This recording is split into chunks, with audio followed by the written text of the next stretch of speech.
C'est le duel des titans Ethereum contre Solana. Quelle est la crypto qui va le plus performer lors de ce bull run? Hello à tous, c'est Kevin et on se retrouve aujourd'hui pour une nouvelle vidéo d'analyse crypto. Et quelle vidéo aujourd'hui? On va vraiment analyser Ethereum et Solana dans le détail pour savoir exactement laquelle de ces deux cryptos va performer par rapport à l'autre et surtout risque de vous offrir un super multiplicateur sur votre capital de départ. On va regarder tout ça et pour le faire, on va aller sur la charte d'Ethereum, on va également aller sur la charte de Solana, mais on va aussi regarder les charts Ethereum BTC, Solana BTC. Je vous donnerai à la fin de cette vidéo les prix de vente exacts selon moi pour Ethereum et pour Solana. Et à partir de là, vous pourrez en décider globalement ce que vous pensez être le meilleur investissement pour les deux, car bien évidemment cette vidéo n'est pas un conseil en investissement, c'est simplement un partage de ce que moi je considère être intéressant. Alors pour commencer, comme d'habitude, n'hésitez pas à vous abonner si ce n'est pas déjà fait. Pour me rejoindre, activez la cloche des notifications, vous mettez un petit like sur cette vidéo pour m'aider au référencement, et puis surtout ça vous évitera de rater les prochaines pépites que je vais partager, puisque je vous partage tous les jours des vidéos. Je vous ai partagé une crypto pépite avant-hier, je vous ai partagé des crypto-pépites un peu toute la semaine. Je vous ai donné des super infos toute la semaine qui ont permis de faire beaucoup de gains à beaucoup de personnes. Donc n'hésitez vraiment pas à nous rejoindre. C'est vraiment top, on est de plus en plus nombreux et c'est vraiment trop cool pour moi aussi. D'ailleurs, le lien de mon Instagram est vraiment en description, donc ceux qui veulent me rejoindre sur Instagram pour pouvoir m'envoyer des messages en privé, que je puisse leur apporter de la valeur, qu'on puisse échanger directement en individuel, n'hésitez pas à le faire, on est de plus en plus nombreux, je viens tout juste d'ouvrir, donc on n'est pas encore nombreux pour l'instant. Pour le moment, je peux me permettre de répondre à tout le monde, donc n'hésitez vraiment pas si vous voulez rejoindre mon Insta pour échanger avec moi en individuel, ou simplement pour que quand je sorte des réels plus tard, vous en soyez informés. Alors on est parti, première chose que l'on va regarder bien évidemment c'est Ethereum contre Solana, le deuxième contre la troisième plus grosse crypto au monde. Deuxième et troisième pourquoi? Parce que bien évidemment le Tether USD qui est le stablecoin, on va pas le compter. Et donc on a BTC en 1, ETH en 2 et Solana en 3. En termes de market cap, Ethereum ça représente à peu près 380 milliards, Solana 100 milliards. Donc déjà on a une grande différence entre les deux, forcément parce que Solana c'est en gros 3,5 fois plus petit qu'Ethereum. Maintenant, si on regarde sur CoinMarketCap un peu plus en détail, on voit quoi? On voit que Ethereum, lui, l'offre totale a été délivrée entièrement et qu'en plus de ça, il y a un système de burning qui fait qu'on réduit le nombre de TH. Quant à Solana, on n'a pas encore délivré toute l'offre, mais quasiment. Donc là, on pourrait mettre quand même un point pour Ethereum par rapport à Solana. Donc là, vraiment, on serait ici et on pourrait noter un point ETH sur la tokenomics. Ok. Donc on va se noter ça et globalement tout le long je noterai les différents points pour ETH ou pour Solana, etc. Alors, maintenant qu'on a regardé ça, est-ce qu'on a autre chose à checker? Déjà ce qui est intéressant c'est de regarder la charte totale sur ETH et de regarder la charte totale sur Solana. Alors est-ce qu'on peut voir des choses intéressantes? Je trouve qu'on peut voir des choses très intéressantes, c'est que ici déjà on a eu le pump de 2021-2022, on a eu très peu de baisse, au final on n'a pas eu une baisse énorme ici sur Ethereum, et une accumulation qui a été, j'ai l'impression, moins longue que sur Solana. Solana, une construction très longue, une accumulation très importante, et ça a un poids parce que forcément plus l'accumulation est importante, plus le pump peut être fort. Maintenant on voit que sur Ethereum, du coup on a eu une accumulation qui a été plus faible, une hausse qui a été moins haute également, puisqu'on n'est pas revenu taper la TH. Quand on regarde sur Solana, on est quasiment revenu taper la TH, on n'est pas très loin. Mais à la limite, on pourrait dire que jusqu'à mars, avril, mai 2024, globalement, on avait la même chose. Mars, avril, mai 2024, on avait la même chose. Maintenant, ce qui diffère, c'est que Solana, il est déjà reparti, il a déjà cassé sa structure et ses résistances de mars 2024. ETH, lui, est encore en dessous de sa résistance, puisque sa résistance est aux alentours des $4000, et il est à $3100, donc il est en dessous. Donc là, pour le coup, en termes de construction de prix, donc un point Solana pour la construction de prix et un point Solana pour la phase d'accumulation.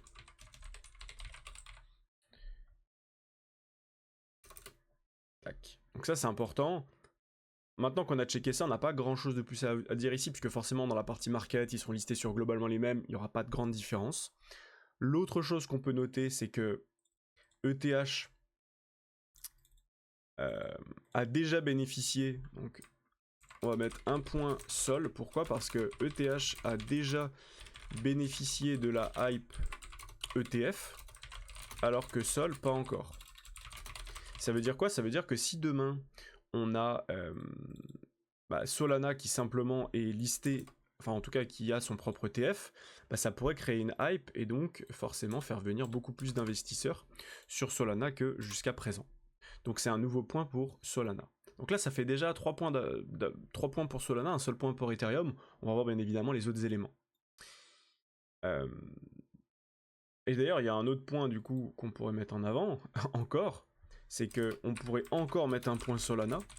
Pourquoi? Parce que sur la capitalisation, c'est 3,5 fois plus petit que ETH, et donc forcément, en termes de volatilité, donc plus de vol, et enfin plus de volatilité, je vais noter sinon vous allez vous tromper avec le volume, plus de volatilité et plus de potentiel. Ça c'est réel. Donc ça fait déjà 3 points d'avance pour Sol, 4 à 1 déjà pour Solana. Donc là ici on en est déjà à 4-1 pour Sol. Mais c'est pas fini, on va continuer puisqu'il y a d'autres choses à regarder qui sont très intéressantes. Alors on va checker Ethereum. Alors Ethereum, si on prend le point bas Ethereum ici, qu'on prend le point haut, on voit qu'il est venu taper donc dans la fameuse zone d'éclatement de bulle dont je parle depuis très longtemps maintenant sur cette chaîne.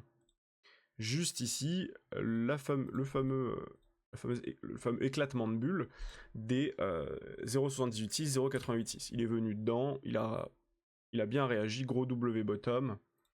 Ici on a fait un gros W, paf, grosse structure énorme, derrière on pump. En termes de pump, on est allé jusqu'où? On va checker. Point haut, point bas, on va regarder ça. Et en termes de Fibo, on arrive en plein dans notre zone de rechargement 0,78,6 ici. On la dépasse un tout petit peu en mèche, mais globalement, on est vraiment dans notre zone de rechargement de short. Donc ici, pas de problème, on est venu dans notre zone de rechargement de short. On a structuré quelque chose de baissier, hop, hop, on a cassé, et derrière, du coup, on fait un gros nettoyage comme ceci. Maintenant, depuis, qu'est-ce qui s'est passé? Il s'est passé, et j'en avais parlé dans une précédente vidéo, on avait construit ici une imbalance baissière, donc globalement 2 imbalances baissières, mais mis bout à bout, ça représentait tout ça. Et donc, il fallait s'extraire à la hausse de ce niveau. Et pour l'instant, si on regarde en 3 jours, c'est pas terrible, quoi. C'est-à-dire qu'on est toujours bloqué dans notre imbalance baissière. C'est vraiment pas fou, on n'arrive pas à s'extraire. On est venu faire une mèche en haut, mais on a tout réintégré. On est toujours bloqué dans notre imbalance en 3 jours. Si on regarde en daily, on s'est extrait, mais pas en 3 jours.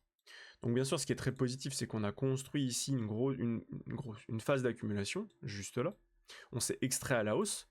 Donc maintenant, on peut venir se rappuyer, et ici, on voit qu'on a, si on regarde en 3 jours toujours, on a une belle zone ici, et même jusque là, une belle zone d'imbalance haussière. Donc là, on a de quoi vraiment retenir le prix. Et en cas de rejet un petit peu plus important, on a toute cette zone qui va faire office de résistance, tout ça, plus notre imbalance haussière qui va faire office de résistance. Donc ici, il y a vraiment peu de probabilité d'aller plus bas que ça. Donc ici, c'est vraiment pas mal pour Ethereum. Maintenant, il faut vraiment s'extraire de ce fameux niveau des 3212 $, 3213 $. Donc ici, on pourrait mettre une zone globalement aux alentours des 3220. C'est vraiment la zone où on a envie que le TH s'extrait à la hausse. Si on regarde en parallèle, sur Solana, qu'est-ce que Solana nous a fait? Donc j'ai pas tout le graphique ici sur Coinbase, mais je sais qu'on a énormément corrigé, on allait vraiment très bas, on allait aux 8 $, donc c'est vraiment très faible. Forcément, parce que là c'était Alameda Research, gros FUD en mode Alameda Research vont vendre énormément de Solana, c'est la catastrophe, c'est la fin du monde, Solana c'est fini. Et finalement derrière on a eu un pump qui est juste monumental, si je prends juste la moyenne ici, et que je fais un gros pump, on a eu un x9, x10. Donc c'est vraiment énorme, avec une énorme phase d'accumulation. Globalement la phase d'accumulation s'est commencée en juin 2022, même s'il y a eu une plus grande baisse ici. Globalement ici on avait déjà stoppé pas mal de volatilité. Et donc ça a continué jusqu'au 22 octobre 2023. Donc globalement, on va dire entre 1 an et 1 an et demi d'accumulation. Là où Ethereum a eu entre 18 juin 2022 et octobre 2023. Ouais, globalement c'est à peu près pareil. Au final, un peu moins, ça a été en tout cas un peu plus volatile. Mais en termes de durée, je pense que ça a été quasiment la même chose. En termes de perf, par contre, pas du tout la même chose, puisque du coup, si on prend la moyenne de ETH, donc je vais être à peu près ici, je vais prendre la moyenne basse plutôt. Si on prend tout le temps, on est à peine à 177%, 180%, donc même si je prends même plus bas ici, on est maximum à 230, 240% de hausse, ce qui fait un x3,5. Voilà, quand on voit Solana qui a fait un x9. Si on continue la structure, du coup, on a Ethereum qui est toujours en train de faire une dynamique baissière, ici. Donc là, si on regarde, oui, bah, globalement c'est ça, on a un sommet, point bas, sommet, ça c'est pas un point bas, donc ça compte pas, on a le point bas qui est ici. Et donc là, on est en train de poser un sommet, et l'objectif de ETH, c'est toujours de continuer de faire ça, pour l'instant. Pour changer cette dynamique, il va vraiment falloir réussir à faire quelque chose comme ça, soit dès maintenant, hein, à casser au-dessus, de venir casser ce point haut, puis celui-ci, et là vraiment d'accélérer fort, soit s'il a du mal, ça va être d'abord d'accepter de s'être fait rejeter, venir récupérer de la force dans cette imbalance haussière, et ensuite repartir en haut pour venir casser ce sommet descendant, creux ascendant par rapport au précédent, et là on change de dynamique, et là on fait creux, sommet, creux ascendant, sommet ascendant, et là après on est prêt à accélérer et à aller plus haut.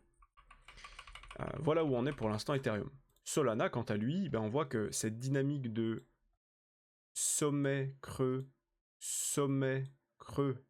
ici, alors même on peut prendre celui-ci, un sommet creux, si on veut être le plus gentil possible avec Ethereum, et ben on dit que Solana a fait cette structure, donc avec sommet, creux, donc dynamique baissière, et ici, creux ascendant, sommet ascendant. Et là, on est venu vraiment sommet ascendant, même sommet ascendant par rapport à celui-ci, donc là, changement de dynamique. Donc ça ne change pas que pour Solana aussi, on peut très bien ici maintenant revenir dans notre imbalance 3 jours, qui est juste là, on pourrait même venir jusqu'ici, comme ceci, et donc on pourrait également venir se rappuyer sur ça, ce qui viendrait aussi retaper sur ces zones de résistance qui ont eu du mal, enfin qui ont maintenu le prix aux alentours des 185 $ à l'époque, donc on pourrait revenir s'appuyer sur ça, ce qui représenterait par rapport à maintenant une baisse de 10, 12, 15%, à peu près maximum. Mais en attendant, on a déjà cassé la structure. Ce qui est très intéressant avec Solana, c'est qu'on avait un haut de range, un bas de range. Ici, on est venu sortir un certain nombre d'acheteurs en bas de range. Donc ça, on le voit très très bien avec ça. Ici. Et donc là, on est venu sortir beaucoup d'acheteurs. Ça veut dire quoi? Ça veut dire qu'il y avait plein de gens qui, ici, tous ceux qui ont acheté dans ces zones-là, pendant toute cette durée, ils ont mis leur stop ici. Ils ont mis plein de stops ici. Et on est venu sortir tous ces acheteurs, derrière on s'est bien repris, belle structure haussière, on a tout cassé ici aux alentours des 159-160 $, c'était un beau signal d'achat, pour venir faire de la continuité haussière et donc venir casser le haut de range. Maintenant, ce qu'on veut sur Solana en priorité, c'est de venir se rappuyer dans cette imbalance, bien évidemment, et ne pas casser cette imbalance à la baisse, mais même avant ça, ce qu'on aimerait voir sur Solana, c'est qu'on ne réintègre pas ce haut de range.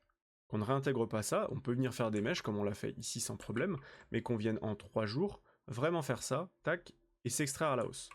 Si on construit une accumulation à nouveau avant de revenir péter tout et de garder des sommets un peu descendants là, pas de problème, on va faire ça et paf, on va tout venir casser avec énormément de vendeurs à venir sortir. Et pour l'instant, c'est ce qu'on est en train de faire, donc c'est très très bien. Tac, on va remettre ça ici. Donc là, en termes de structure, encore une fois, un point pour Solana. Pourquoi un point pour Solana? Parce que Ethereum, il est en retard. Il est bloqué sous des résistances. Il a encore le niveau des 3500 à venir taper, le niveau des 3955 à venir taper, le niveau des 4000 $ qui est un chiffre rond psychologique à venir taper. Et c'est surtout ce niveau-là qu'il va falloir qu'il arrive à casser pour s'extraire à la hausse. Donc en fait, je dirais que pour faire du trading, c'est plus avantageux d'aller sur ETH aujourd'hui pour chercher des zones de vente, parce qu'effectivement, rentrer sur une structure par là pour revendre ici, c'est très intéressant, parce que c'est c'est vraiment la prochaine direction. Par contre, ça ne représente, si je prends le milieu de notre imbalance, ça représente que 46% de hausse. Là où Solana, bah forcément, c'est plus compliqué. Maintenant, si on revient s'appuyer dans l'imbalance, à l'inverse, on pourrait très bien quand même trouver une zone d'achat dans l'imbalance haussière pour aller chercher quoi? C'est quoi le prochain objectif? C'est la TH. La TH ici, c'est 40%. Donc c'est moins haut que notre TH, on a dit, si on reprend le milieu de notre imbalance, ici, c'est à peu près 45%, 50% de hausse. Donc c'est un tout petit peu mieux pour ETH. Donc, à la limite, ce qu'on peut faire ici, c'est structure de prix, ou plutôt c'est un point ETH pour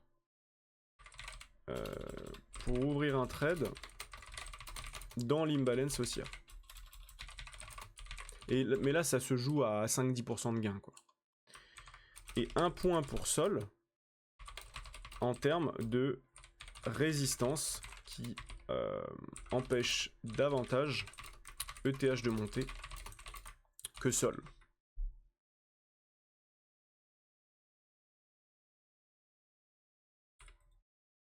Maintenant, si on regarde nos ETH BTC, notre seul BTC, bon bah vous allez voir, c'est très simple. ETH BTC, c'est quoi? C'est globalement, quand la courbe elle monte, ça veut dire que ETH surperforme BTC, quand la courbe elle baisse, ça veut dire que ETH sous-performe BTC.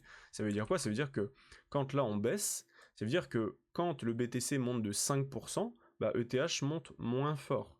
Et quand BTC baisse de 5%, ETH baisse plus fort. Et donc là, c'est exactement ce qui se passe depuis décembre 2021, on peut dire exactement depuis le 13 septembre 2022. Globalement, depuis septembre 2022, on a vraiment une baisse marquée ici, énorme. Donc là, c'est vraiment, vraiment important, on le voit très, très bien.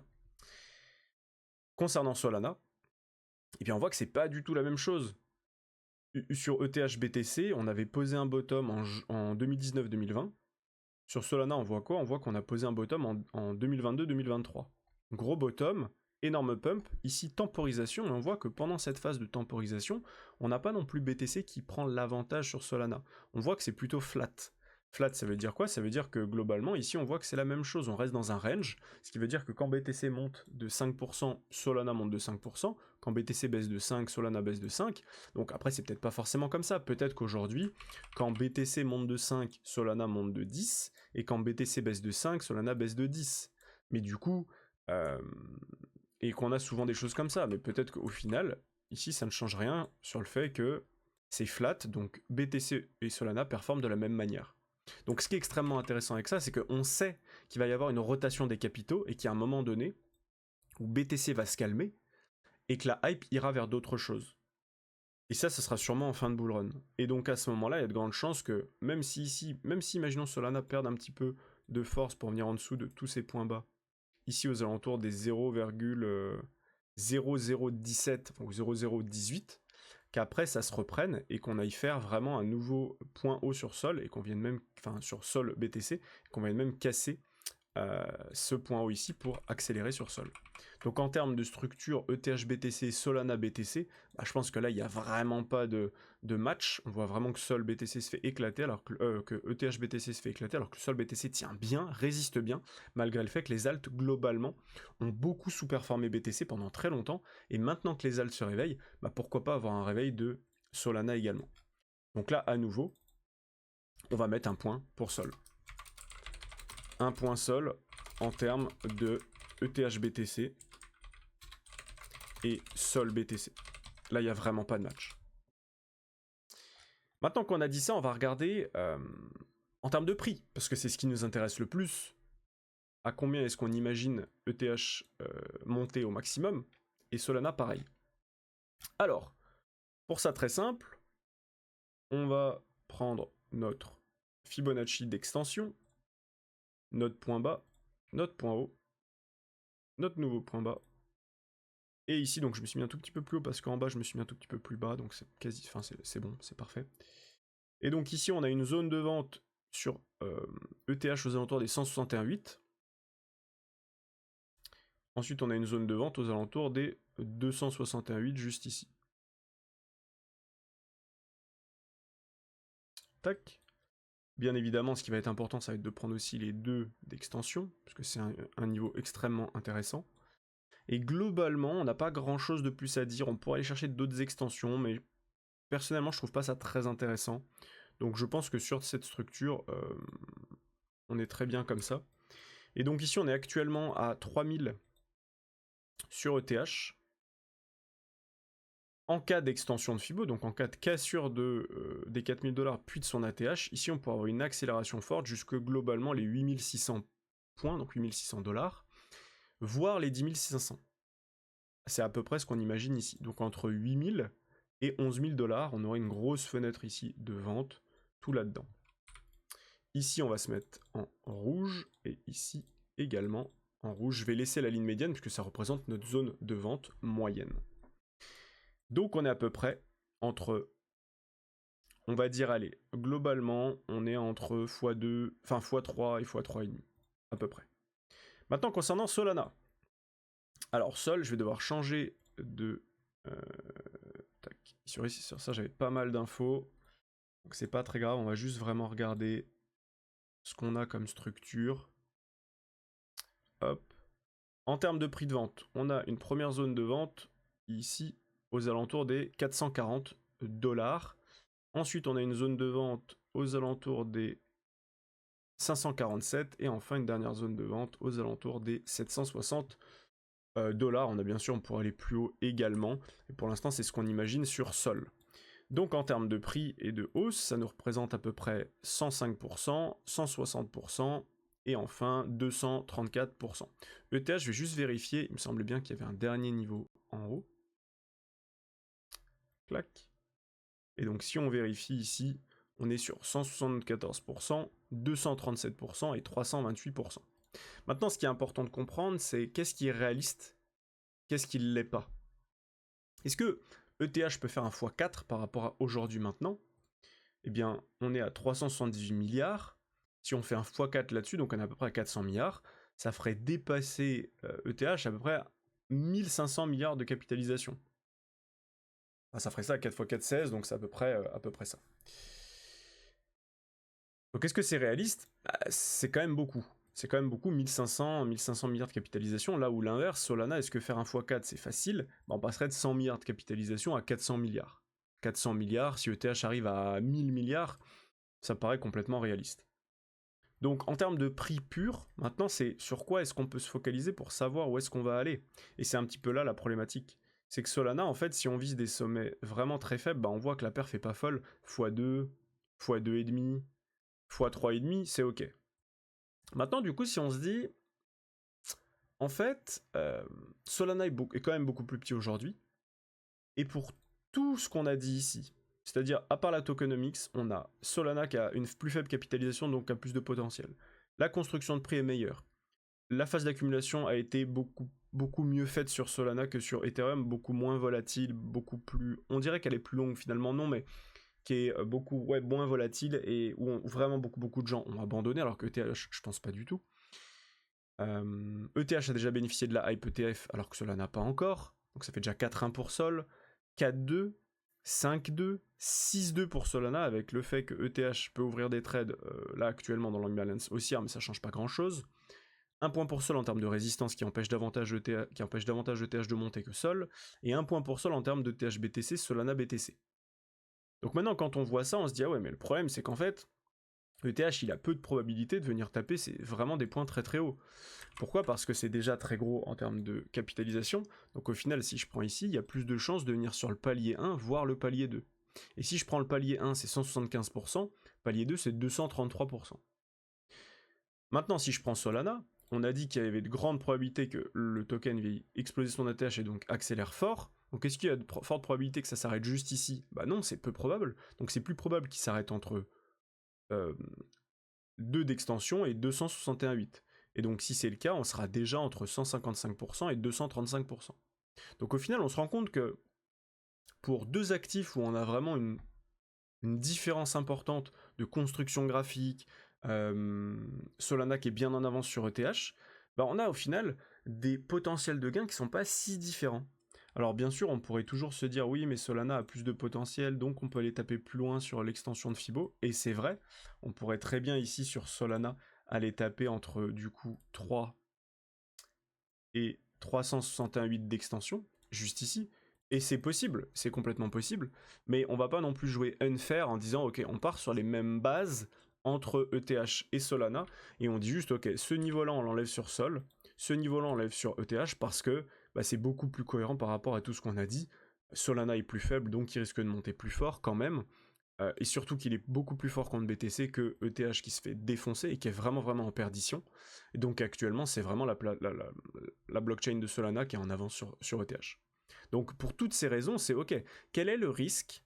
Enfin, pour quelle raison est-ce qu'on investirait plus sur ETH que sur Solana? Pour moi, il n'y a aucune raison.